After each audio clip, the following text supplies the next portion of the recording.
Bonjour Najat Vallaud-Belkacem.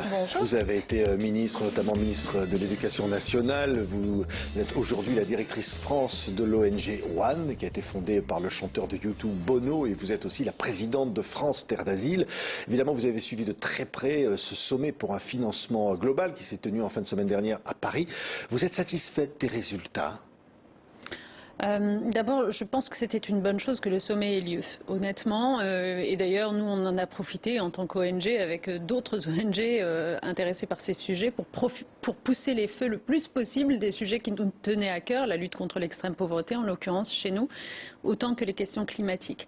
Et disons que pourquoi est-ce que ce sommet était important? Parce que pour la première fois, on abordait ensemble le développement, la lutte contre la pauvreté, et la lutte contre le changement climatique. Parce que certains finissaient par voir comme une espèce de rivalité entre ces deux objectifs, disant mais en fait on finit par soutenir la lutte contre le changement climatique en oubliant la pauvreté, ou on empêche les pays de se développer en leur demandant des choses sur le changement climatique. En fait, il n'y a pas de rivalité entre les deux, il faut les aborder ensemble avec des financements additionnels. Et puis la deuxième chose qui était très importante dans ce sommet, c'était la nature des présents. C'est rare d'avoir comme ça le Nord, le Sud, les Nord ensemble avec les institutions de financement international, Banque mondiale, FMI, avec le secteur privé représenté pour discuter de comment est-ce qu'on affronte les enjeux en matière de développement et de changement climatique qui sont forcément globaux et qui ne doivent pas peser sur les seuls pays du Sud. Oui, alors évidemment les pays du Sud attendaient beaucoup. Ils attendaient notamment des taxations. Vous attendiez peut-être aussi une taxation sur le transport maritime. Vous attendiez peut-être une taxation encore étendue sur les billets d'avion, voire même sur les transactions financières. On va dire, vous n'avez rien obtenu de tout cela. Alors, juste pour que tout le monde comprenne bien, c'est pas qu'on est en faveur des taxes, j'allais dire dans l'absolu, c'est simplement qu'il faut regarder les montants dont on a besoin si on veut sérieusement lutter contre ce réchauffement climatique, adapter les territoires et puis sortir les gens de l'extrême pauvreté. On estime que à minima, il nous faut 2000 milliards de dollars par an pour le faire. La question, c'est où est-ce qu'on va trouver cet argent? Donc, bien sûr, il y a les budgets des États riches qui contribuent déjà par l'aide publique au développement, par exemple. Il y a des institutions de financement international comme la Banque mondiale ou le FMI qui apportent un peu aujourd'hui, mais on voit bien que c'est insuffisant. Donc, nous, ce qu'on disait, c'est pour trouver l'argent dont on a besoin, il faut déjà que les banques mondiales et FMI fonctionnent mieux qu'elles ne le font aujourd'hui, qu'elles soient plus réactives, qu'elles prêtent davantage, qu'elles ciblent mieux les pays auxquels elles prêtent. Elles peuvent tripler, notamment la Banque mondiale, les financements orientés vers les pays vulnérables et en développement si elles se réorganisent en interne. Ça, c'était la première chose qu'on disait. La deuxième chose qu'on disait, c'est le secteur privé doit être davantage mobilisé pour aller investir dans ces pays, notamment pour contribuer à la transition écologique. Et ça, il a besoin de garanties, le secteur privé. Donc, il a besoin, les investisseurs, ils ont besoin de garanties. Donc, les banques mondiales et FMI doivent aussi servir de garantie, de dérisking, comme on dit, pour que le secteur privé aille plus spontanément faire de l'activité là-bas. Et la troisième chose, c'est qu'il y a des choses qui relèvent du bien commun, qui doivent être financées, j'allais dire, par des recettes dont la meilleure façon de les obtenir, c'est quand même bien de prélever des taxes. Des taxes sur quoi? Sur les secteurs d'activité qui ont le plus bénéficié de la mondialisation ces dernières décennies et qui ne contribuent en rien à la solidarité internationale. En effet, le transport maritime a gagné énormément d'argent. La Chine s'y est opposée fermement. Oui. Alors, avant d'en venir à qui s'y oppose, juste l'explication. Le transport maritime gagne énormément d'argent depuis des décennies, est extrêmement intensif en carbone, donc pollueur, et concerne potentiellement, j'allais dire, tous les pays du monde. Donc ça, c'est vrai que c'était quelque chose de très intéressant à imaginer comme taxe.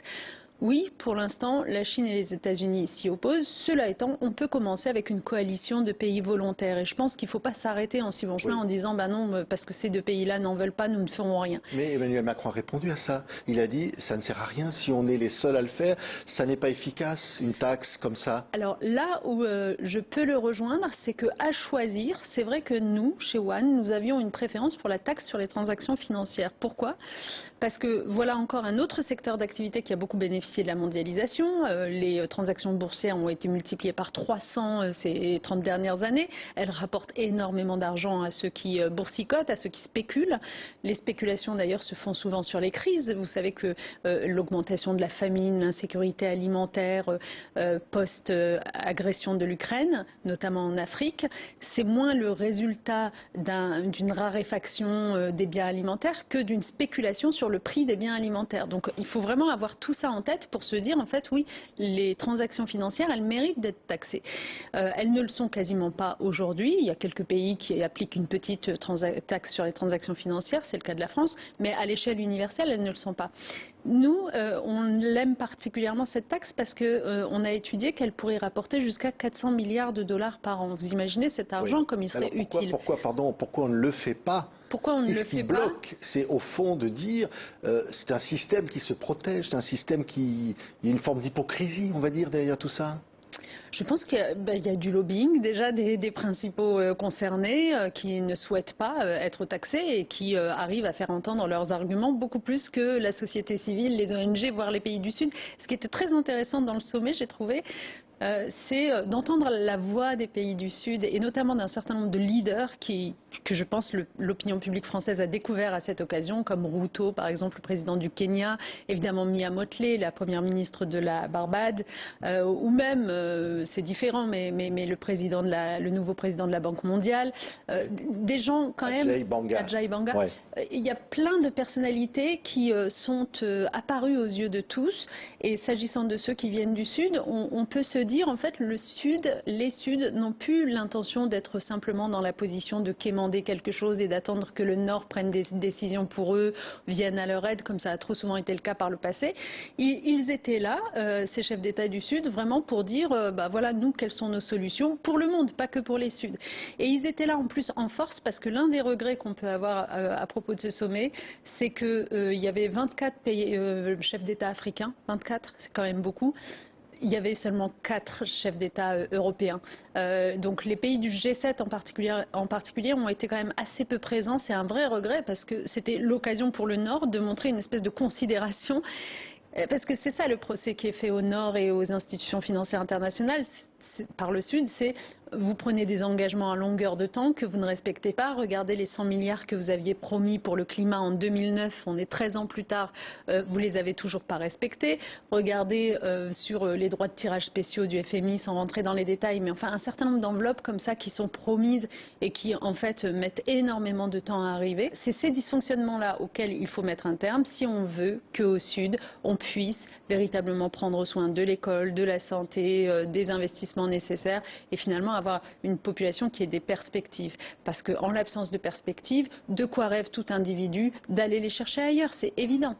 Merci beaucoup Najat Vallaud-Belkacem d'avoir été aujourd'hui notre invitée sur TV5 Monde donc pour commenter les résultats de ce sommet pour un nouveau financement global. Merci.